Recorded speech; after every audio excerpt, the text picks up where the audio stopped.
today we're going to be talking about the Bible from Genesis to Revelation. Now, we've got 66 books in the Bible, and those books all come down to one message. So what do you think the meaning of the message is? Well, if we take the first and the last, actually God says, I am the first and the last, the beginning of the end. So if we take those two books and the meaning of the words of those two books, maybe it'll tell us something about the Bible. Well, let's find out. So we have from Genesis to Revelation. Now let's look at the word Genesis. In Hebrew, that word is Breshit. Breshit. And that word there below in the Hebrew script, Aramaic block script is what that is. And we've got the bait there, and that bait is in blue. And that word, that little letter in the blue, is bigger than the rest. And that letter is bait, and it means in. It's actually, in the ancient language, it's a picture of a floor plan of a tent, so it's a dwelling place.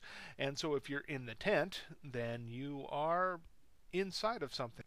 So this would be in the beginning, as we know it. That's what we say Genesis means, Genesis, in the beginning. Now, if we look at the next word that comes after the bait, and that is the word Reshit.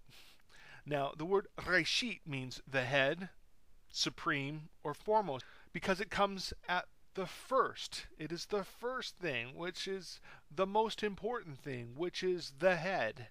It is the supreme thing. So, in the supreme head, in the foremost, at the best of all things. So in Genesis, we are at the best of all things, and we are in the head of all things. So, Revelation is a word we get that is translated from apocalypsis.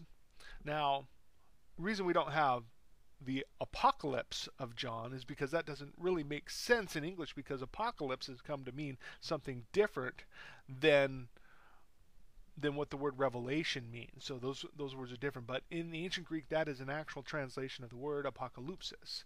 And we've got some Greek squiggles, what make words down here. And it's Greek to you, and it's also Greek to me, but I can read it. So that says apocalypsis. And that means laying bare, a disclosure, something that's made manifest, or a sudden revealing. So if something happens all of a sudden, like, and you all of a sudden know something that you didn't know before, that's an apocalypsis. We call that a revelation. So what is the Bible? We're going to put these two things together, and we're going to make a little sentence. And it is, what is in the head of all things is revealed. So what's the message of the Bible? It is what is in the head, in the mind of God, that is revealed from Genesis to Revelation.